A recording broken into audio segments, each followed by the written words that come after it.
pasará, tu palabra que nunca regresará vacía. Tu palabra es mi alimento, mi delicia, cuánto amo yo tu palabra.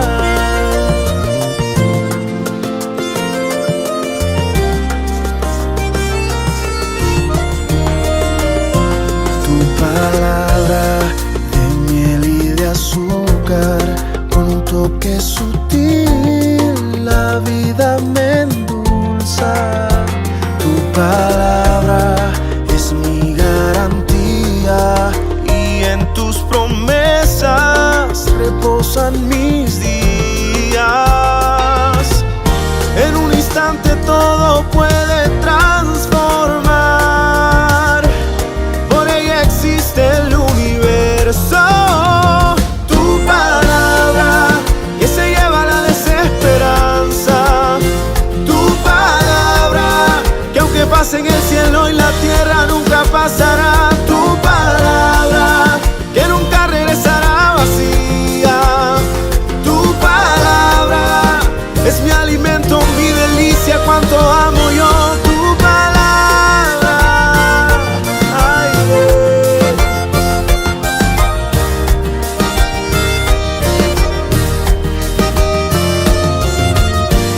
la, la, la, la, la, la, la, la, la, yeah.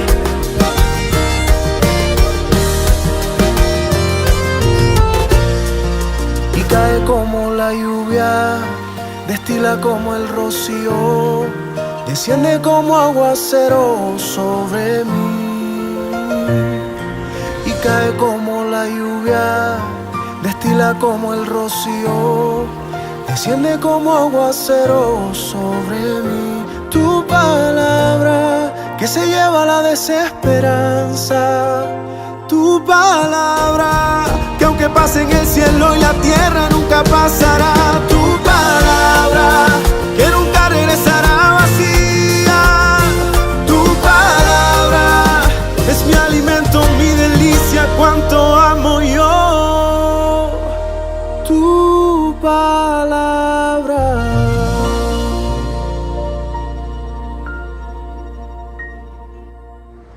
Hola familia CB2, primero que todo quiero mandarles un súper abrazo, decirles que los extraño mucho y también espero que tengan ese corazón dispuesto a recibir la palabra del Señor, porque lo que Dios tiene para ti es más grande que las cosas que le pides. Así que pónganse cómodos y bienvenidos a nuestro servicio online. Chao.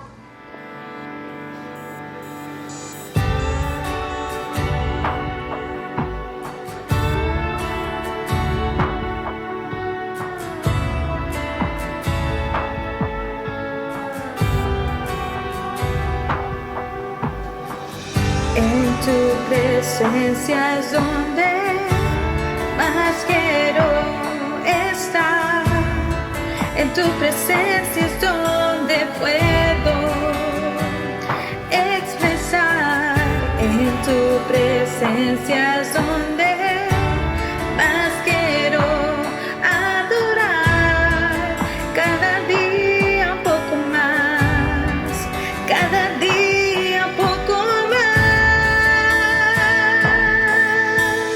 Quiero más de ti, más de tu presencia, más de tu amor.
soy Samuel y los quiero invitar a la clase virtual de los niños a las 7 este sábado. Los esperamos. Bendiciones. Hola amigas de Entre Nosotras, feliz domingo, Dios te bendiga, espero que te encuentres bien, bienvenido a nuestro servicio dominical. Estoy aquí nuevamente para invitarte a nuestro grupo de estudio bíblico de Entre Nosotras. No te lo pierdas, es una gran oportunidad para conocer más de Dios. Tenemos un grupo espectacular con mujeres maravillosas, preciosas igual que tú. Por favor, contáctanos y únete a nuestro grupo, no te arrepentirás. Un beso gigante. En nuestra vida tenemos muchos altos y muchos bajos. A veces sentimos que vamos en una montaña rusa. Esto nos pasa en todas las áreas, en relaciones, en emociones y en la parte financiera también. De repente conseguimos el trabajo perfecto, un poco desorientado al principio, pero nos acostumbramos rápidamente, entendemos los conceptos de la compañía y empezamos a brillar. Cuando de repente nos enteramos, la compañía cae en bancarrota.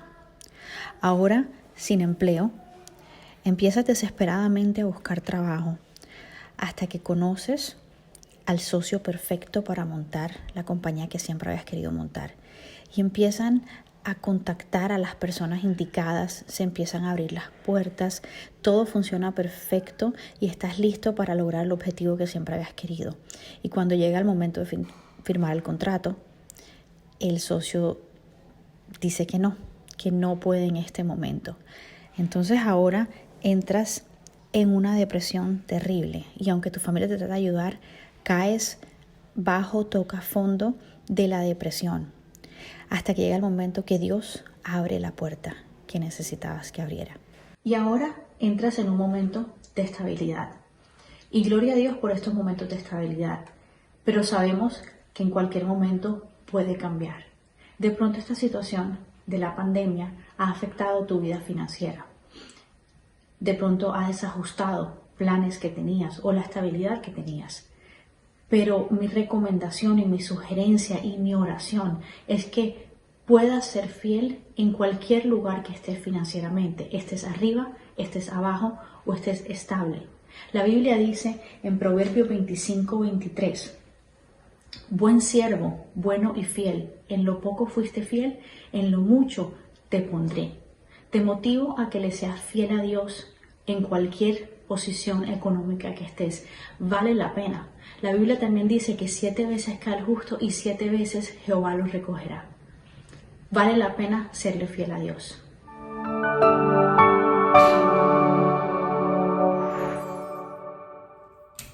Buenas tardes, mis amados hermanos y amigos. Es un privilegio para mí nuevamente poder estar ante ustedes y agradecido con Dios por poder transmitirles lo que Dios me da para ustedes. El Señor los guarde y los bendiga en esta hora. El mensaje del día de hoy lo he titulado ¿Por qué llamas al Señor, Señor? La Biblia llama a Jehová, el eterno Dios, lo llama el Señor.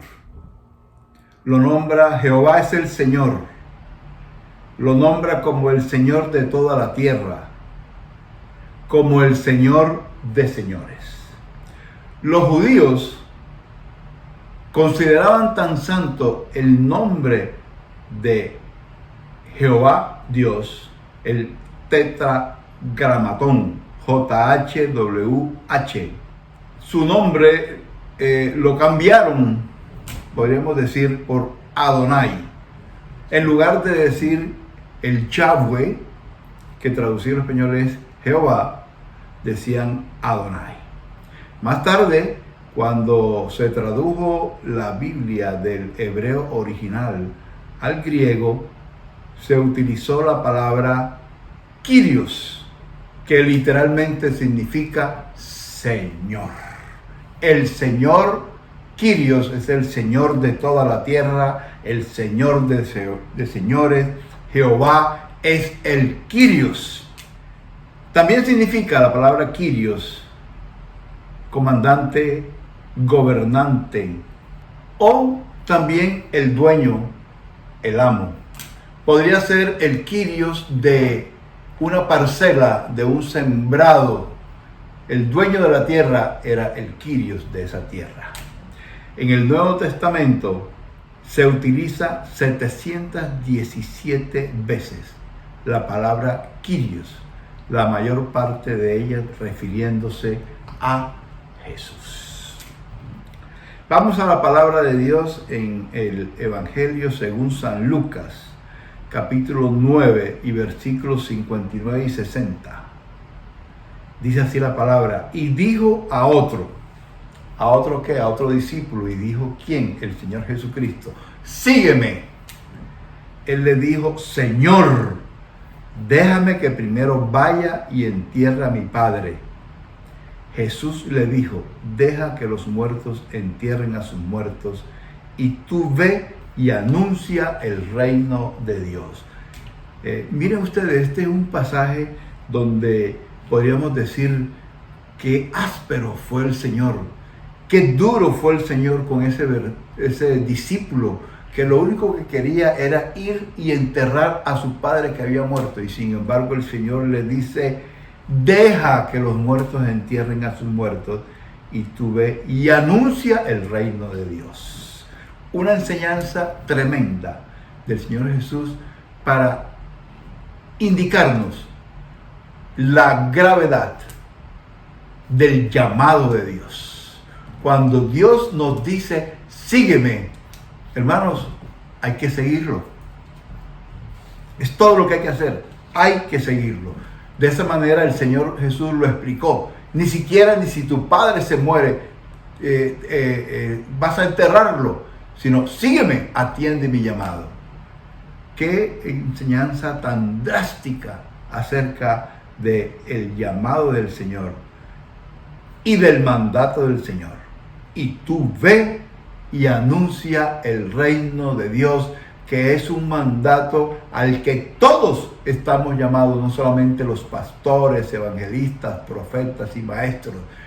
Todo el que es un hijo de Dios debe anunciar el reino de Dios. Mis amados hermanos, el llamado implica un proceso. El proceso de un hijo de Dios implica primero, obviamente, un llamado de Dios. Segundo, implica amarlo. Tercero, implica obedecerlo. Y cuarto, servirle. Casi todos hemos estado lejos de Dios, pero un día sentimos ese llamado de Dios. Y después de escuchar el llamado, decidimos que Jehová, el Señor, sería nuestro Señor personal. Eso implica que Dios es nuestro dueño, Dios es nuestro amo, que nosotros le debemos nuestra vida, nuestra actividad, nuestro intelecto, nuestra mente, toda debe ser ofrendada a Dios. Yo siempre les he compartido acerca de mi testimonio personal. Cuando yo tenía 15 años, cierto que sentí ese llamado de parte de Dios, y por una circunstancia especial no atendí el llamado. Y pasaron 23 años donde yo no quise escuchar el llamado, y Dios me obligó prácticamente a escucharlo y aceptar a su Hijo Jesucristo como Señor y Salvador de mi vida. Se los he contado otras veces y quiero recordarles que por amor Dios me arruinó, porque yo estaba muy contento con mi vida personal, con mi vida profesional, con mi vida financiera, y Dios tuvo que arruinarme. Gracias a Dios, gracias a Él, no me quitó el trabajo. Mi familia se mantuvo sólida, firme, pero sí me quitó todo aquello en que mi vida se había afianzado, lo económico. Y esto que yo les estoy diciendo no son pensamientos míos. una vez, estando ya aquí en los Estados Unidos, estábamos en una reunión con un profeta, en un servicio, un culto, y el profeta me señaló y me dijo, ponte aquí enfrente. Me dijo muchas cosas de parte de Dios, pero me dijo, y Dios te dice, te arruiné para que me siguieras. No son cosas mías, son cosas de Dios. Pero agradezco a Dios que Él utilizó todos los argumentos y todas las herramientas que fueron necesarias para que yo fijara mis ojos en Él y hacer de mí lo que Él se había propuesto que yo fuera. Por eso, mis amados hermanos, les quiero decir, cuando ustedes sientan el llamado de Dios, por favor atiéndanlo, porque Dios va a cumplir el propósito en ti. Y ojalá que sea de una manera que no sea tan brusca como me hizo a mí, que Dios tuvo que arruinarme para que yo me pudiera acercar a Él. Gracias a Dios. A través de la historia bíblica, los hombres y mujeres de Dios tuvieron una transformación, tuvieron un cambio rotundo. El primero fue Abraham, el primero, podríamos decir, de esta lista que quiero mencionar. Abraham, escrito sin las H's, A-B-R-A-M, porque Abraham era un gentil y fue llamado por Dios. Dios llamó a Abraham especialmente para que le sirviera. Y fue el origen del pueblo hebreo según los planes y propósitos de Dios. Más tarde podemos ver a Rahab, la ramera de Jericó. En la conquista que Josué hizo de Canaán, Rahab había oído de las conquistas de Josué y ella decidió proteger a los 2 espías que iban a ser capturados por el ejército del rey de Jericó. Los protegió, los escondió y luego les facilitó su huida. Esta Rahab, que era una prostituta, aceptó a Jehová Dios como su Señor y su vida sufrió una transformación, de tal manera que se ganó el privilegio de ser mencionada en la genealogía de Jesucristo, en Mateo capítulo 1, donde se le menciona, y esta Rahab, que se casó con Salmón, un judío, llegó a ser la tatarabuela del rey David. Está en la genealogía del Señor Jesucristo. Otra mujer también es Ruth. Ruth era moabita y se había casado con un hijo de Noemí. Y cuando el varón murió, entonces Noemí se volvió a su tierra de Israel y Ruth le dijo a su suegra que ella la acompañaría, que su pueblo sería también el pueblo de ella y su Dios sería el Dios de ella. Esta Noemí llegó a ser la bisabuela del rey David. A mí me encanta una cosa de la Biblia, y es que la Biblia no esconde los errores y los pecados de los hijos de Dios. Claramente menciona de que Rahab fue una prostituta, pero fue una prostituta restaurada. Y esa es la misericordia de Dios, que nos perdona todos los pecados, nos hace limpios ante su presencia por la sangre que aceptamos de Jesucristo en nuestra vida, que nos permite la vida eterna. El mismo David, Dios en su palabra no oculta los pecados de David, que fueron muchos y terribles. Pero sin embargo, Dios dice que David era un hombre según el corazón de él, el corazón de Dios. Qué hermoso es saber de que nosotros, todos los seres humanos, tenemos dentro de lo más profundo de nuestro ser esa imagen de Dios, esa imagen de bondad, esa imagen de ternura, esa imagen de fidelidad, esa imagen de magnanimidad, así como la tenía el rey David, a pesar de sus pecados, como pueden ser nuestros pecados. Pero dentro de nosotros existe ese reflejo de Dios, el amor de Dios en nuestras vidas.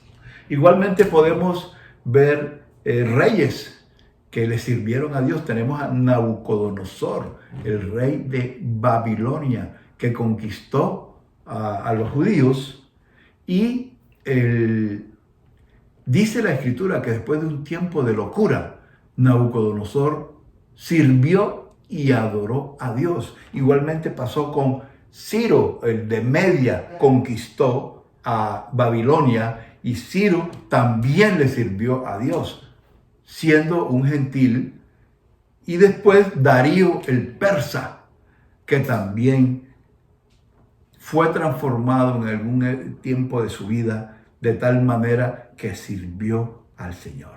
Y ya yéndonos al Nuevo Testamento, tenemos a un Mateo llamado Leví, que era un recaudador de impuestos. Este era un judío, pero era un judío odiado. Era un judío supuestamente ladrón, porque todos los recaudadores de impuestos recogían impuestos y era sabido que robaban los impuestos del pueblo y le entregaban al Imperio Romano parte de lo que recaudaban. Y entonces el Señor llamó a Mateo de una forma tan impresionante. Eso está en Mateo 9:9. Dice: pasando Jesús de allí, vio un hombre llamado Mateo, que es el recaudador de impuestos, que estaba sentado al banco de los tributos públicos, y le dijo: sígueme, y se levantó y le siguió. Nuevamente vemos cuál es la manera en que nosotros debemos responder al llamado de Dios. Solamente es decirle al Señor: sígueme, y debemos responder así como Mateo. En un instante cambió su vida de ser un ladrón, un recaudador de impuestos, un odiado por todo el mundo, y se levantó y le siguió para convertirse en un apóstol. También tenemos el caso de Pablo. Saulo, ustedes saben cómo Saulo fue transformado de ser, odiaba a los cristianos, y después se convirtió también en un apóstol, en una persona que llevaba el evangelio de Jesucristo a los gentiles. Podremos seguir con esta lista de personas que aceptaron a Jehová el Señor como su Señor, y allí me podrían colocar a mí también, y también podrías colocarte tú, ¿verdad? Porque en algún momento de tu vida tú recibiste el llamado de Dios. Y después de recibir el llamado de Dios y atender el llamado de Dios, entonces comenzaste a conocer a Dios, y lo conociste de tal manera que llegaste a amarlo. Y lo amaste de tal manera que llegaste a obedecerlo. Y después lo obedeces de tal manera que llegaste a servirle. Esto es un proceso, mis amados hermanos. Llamado de Dios, conocer a Dios, amar a Dios, obedecer a Dios y servir a Dios. Juan, Evangelio según San Juan, capítulo 14 y versículo 21, dice la palabra de Dios: el que tiene mis mandamientos y los guarda es el que me ama. Hay muchas personas, hermanos, que sencillamente dicen: te amo, te amo, te amo, pero realmente no aman a Dios. Jesús lo dijo claramente: el que me ama es el que guarda mis mandamientos. ¿Qué significa guardar los mandamientos? El que obedece lo que Dios ha ordenado. El proceso es llamado de Dios y después comienza el conocimiento. Porque ahí no se queda el asunto. Dios te llama, pero indudablemente que Dios comienza a revelarse a tu vida. Tú comienzas a investigar, tú comienzas a leer un libro cristiano, tú comienzas a leer la Biblia, tú comienzas a escuchar prédicas, a escuchar canciones que traen mensajes de parte de Dios. Y tu vida va cambiando y vas conociendo a Dios de tal manera que entonces, cuando conoces la voluntad de Dios, comienzas a obedecerlo. Ya no vives tú según tu propio criterio y según tu propio concepto de lo que debe ser la moral y el vivir según Dios. Recuerdo cuando estábamos recién convertidos, la persona que nos llevó el Evangelio, hubo varios hermanos que a todos los recordamos con mucho cariño, pero especialmente se destacó Roberto Silvera, que hoy en la actualidad es un pastor que tiene varias iglesias en Colombia. Estamos muy agradecidos. Y Roberto, el pastor Roberto, es un hombre de Dios y él se dedicó a nosotros. Y mi esposa cuenta que mi esposa, pues cuando todavía yo había aceptado al Señor, pero ella no, ella escuchaba a Roberto hablar del amor. Y él decía, Cristo, te amo, te amo. Y de verdad que creo que el hermano Roberto, el pastor Roberto, ama verdaderamente a Dios. Es un hombre íntegro que vive para predicar la palabra del Señor. Su testimonio de vida es más elocuente que lo que él pueda decir. Y él hablaba de que te amo. Y mi esposa, como ella ha sido siempre confrontativa, le dijo, ¿cómo así? Yo no entiendo. Yo creo en Dios, sí, yo creo en Dios, claro, que el creador, Adán y Eva y todo eso. Pero yo no puedo amar a Dios. No puedo amar a Dios. Yo amo a mi esposo, pero a Dios no. Qué cuadro tan nítido, ¿verdad? Roberto le explicó cómo era lo del amor de Dios. Y mi esposa, a través de los años, cuando conoció más de Dios, cuando conoció que nosotros amamos a Dios, pero que Él nos amó primero. Él nos amó primero. Y nosotros decimos muchas veces, encontré a Dios. Y no es así. Realmente Dios nos encuentra a nosotros porque Dios siempre nos está buscando. La Biblia dice que Él nos amó desde antes de la fundación del mundo. Entonces, cuando uno ve ese amor tan grande, como dice la Escritura, de tal manera amó Dios al mundo que dio a su Hijo unigénito, para que todo aquel que cree en Él no se pierda, mas tenga vida eterna. Cuando uno ve ese amor tan grande, nadie da a un hijo para que lo maten por culpa de otro. Y Dios, Jehová el Padre, dio a su Hijo Jesucristo para que fuera crucificado, sacrificado en una cruz, por amor a mí, por amor a ti, por el mundo que recibe a Jesucristo. Entonces, cuando uno ve la magnitud del amor de Dios, uno no puede menos que comenzar a amar a Dios. Porque nadie ama si no conoce. Y podría afirmar que generalmente el ser humano no ama a nadie que no lo ama a Él. Entonces, le repito, esto es un proceso. Muchas personas se quedan, después del llamado de Dios, se quedan sencillamente en la mitad del proceso. Y unos llegan incluso hasta llegar a conocerlo, porque comienzan a investigar acerca de Dios, comienzan a escuchar prédica, pero realmente tienen que terminar el proceso completo. Tienen que amar a Dios, tienen que obedecerlo. Recuerden, este es el sello del creyente, la cédula de identificación, la tarjeta de identificación de un creyente es: ¿amas a Dios? Sí, como no, lo amas porque obedeces a Dios. Si tú no obedeces a Dios, no puedes decir que amas a Dios y menos podrás servirle. Vayamos a otra parte del mensaje de hoy, porque el título es ¿por qué llamas al Señor Señor? ¿Quiénes llamaron Señor a Jesús? Miren, muchas personas en la Biblia, pero voy a hacer solamente mención a 3 o 4 personas. El rey David. El rey David, En el Salmo 110, versículo 1, dice: Jehová dijo a mi Señor, siéntate a mi diestra hasta que ponga a tus enemigos por estrado de tus pies. ¿Qué dice la Escritura? ¿Qué dice la Escritura apocalíptica? Que Dios va a poner a los pies de Jesús a todos los enemigos. A todos los enemigos. Entonces este es un salmo profético. Cuando dice el rey David: Jehová dijo a mi Señor. Jehová dijo a Jesús: siéntate a mi derecha. Los discípulos de Jesús llamaban a Jesús el Señor.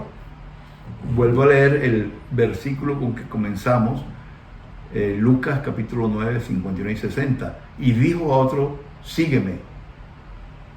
Él le dijo: Señor, deja primero que vaya y entierre a mi padre. Jesús le dijo: deja que los muertos entierren a sus muertos y tú ve y anuncia el reino de Dios. ¿Quién era ese otro? Un discípulo. Entonces todos los discípulos, recuerden, los apóstoles eran 12, pero los discípulos eran muchísimos que seguían a Jesús. Jesús escogió de entre todos los discípulos a 12. Pero todos esos discípulos le decían al Señor: Señor, reconociendo que Él era el dueño de sus vidas. El Señor, el Kyrios, significa el tetragramatón, el Dios Yahweh. Los apóstoles también llamaron a Jesús, le llamaron el Señor. Nada más recuerden el caso de Pablo, el apóstol Pablo. Saulo, cuando iba por el camino a Damasco, con deseos de venganza, de sangre, con deseos de capturar a los judíos, a los creyentes judíos en Jesucristo, y llevarlos a la cárcel, torturarlos, incluso matarlos, ¿cierto? Y dice, lo rodeó un resplandor de luz del cielo, y cayendo en tierra oyó una voz que le decía: Saulo, Saulo, ¿por qué me persigues? Y Saulo contestó: ¿quién eres, Señor? ¿Quién eres? Kyrios. Saulo, en ese solo instante, y no deja de asombrarme esta transformación de Pablo. Bastaron pocos segundos para que el perseguidor de cristianos, ese homicida, ese hombre lleno de odio, se transformara en el apóstol Pablo, el predicador del Evangelio de Jesucristo. Saulo lo llamó Señor. Y es más, el mismo Jesús se llamó Señor. Dice el Evangelio, los Evangelios, que Jesús un día sábado estaba recogiendo espigas. Jesús le dijo a sus discípulos y a todos los que lo seguían, tenían hambre, y recojan las espigas del campo. Y resulta que esto era prohibido. Escuchen lo que digo, era prohibido trabajar un sábado, porque el sábado era para guardar. Recoger espigas para comer se consideraba un trabajo. Y entonces la gente criticó al Señor Jesús, diciéndole: ustedes están rompiendo la ley de Dios. ¿Y qué les contestó el Señor? Esto está en Marcos, en uno de los evangelios, ¿no? Marcos 2, versículo 28. Por tanto, el Hijo del Hombre es Señor aún del día de reposo. O sea, Jesús se llamó a él mismo Señor, diciéndole: si yo me reconozco como Señor, como Kyrios, como Dios, ¿por qué tú, amado hermano, no confiesas también a Jesucristo como tu Señor? Si Él mismo, si los apóstoles, si los discípulos, si el rey David, si todos les han dicho Kyrios a Dios, Jehová el Señor, a Jesús de Nazaret, ¿por qué tú no decirle Kyrios? Pero ojo, mucho cuidado con llamar al Señor si realmente no es tu Señor, el Señor de tu vida, a quien tú amas, obedeces y le sirves. Mateo 7:22 dice: muchos me dirán en aquel día: Señor, Señor, no profetizamos en tu nombre y en tu nombre echamos fuera de demonios y en tu nombre hicimos muchos milagros? Y el Señor dice que le contestará: nunca os conocí. Mucho cuidado con llamar al Señor si Él no es el Señor de tu vida. Miren, es tan importante esto de ser Señor, que está relacionado con la salvación. Romanos 10, 9 y 10 dice que si confesares con tu boca que Jesús es el Señor, es el Kyrios, y creyeres en tu corazón que Dios le levantó de los muertos, serás salvo. ¿Se dan cuenta ustedes, hermanos? La importancia de hacer a Jesús el Señor de nuestra vida, el dueño de nuestra vida, el amo de nuestra vida, el Dios todopoderoso y eterno, santo y maravilloso Dios, nuestro proveedor, nuestro sanador, nuestro creador. Gloria al Señor para siempre. Amado hermano, te bendigo en esta hora y quiero en este momento que tú pienses en la importancia de llamar al Señor, Señor. Y tú, querido amigo, que de pronto no has hecho una oración expresando con tu boca que Jesús es el Señor, pero recuerda, creyendo en tu corazón. ¿Vas a hacer una oración conmigo? Yo te invito a que cierres tus ojos y repitas esta oración. Señor Jehová Dios, en este día me arrepiento de todos mis pecados y propongo en mi corazón vivir mi vida de acuerdo a tu voluntad. No seguir viviendo como hasta este momento lo he hecho, de vivir sin ti, sin conocer cuál es tu voluntad sobre cada paso que yo vaya a dar, de crear mi propia moralidad, sin tener en cuenta la moral que tú estableces en tu palabra. Me arrepiento, Señor, y te pido que me ayudes en mi nuevo andar. Reconozco que Jesús es el Señor y creo en mi corazón que tú lo levantaste de los muertos. Te doy las gracias por darme la oportunidad de escuchar este mensaje y tener la oportunidad de tener entrada a tu reino. Yo te bendigo, hermano. Yo declaro sobre tu vida. Declaro quiere decir que confieso la palabra de Dios, que tú ahora eres un hijo de Dios y que sobre tu vida vendrán todas las bendiciones que Él tiene preparado para ti, porque el proceso lo tenemos que vivir todos.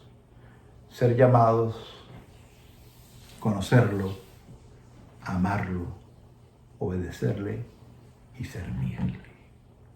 Dios te guarde, Dios te bendiga. Tu palabra que se lleva la desesperanza, tu palabra que aunque pase en el cielo y la tierra nunca pasará, tu palabra que nunca regresará vacía, tu palabra es mi alimento, mi delicia, cuánto amo yo tu palabra.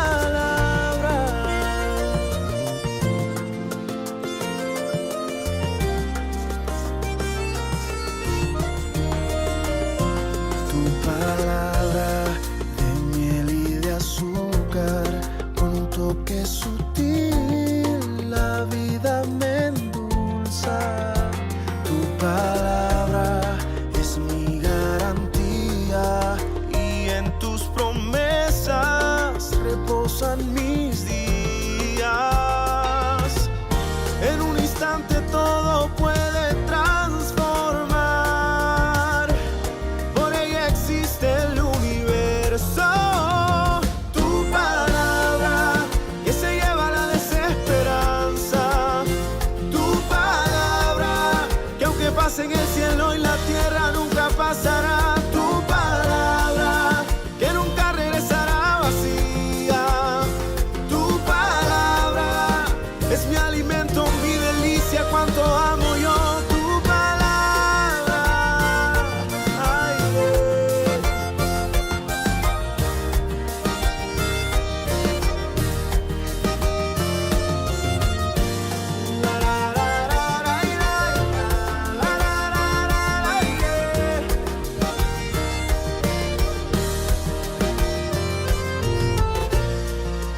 cae como la lluvia, destila como el rocío, desciende como aguacero sobre mí. Y cae como la lluvia, destila como el rocío, desciende como aguacero sobre mí. Tu palabra que se lleva la desesperanza, tu palabra que aunque pase en el cielo y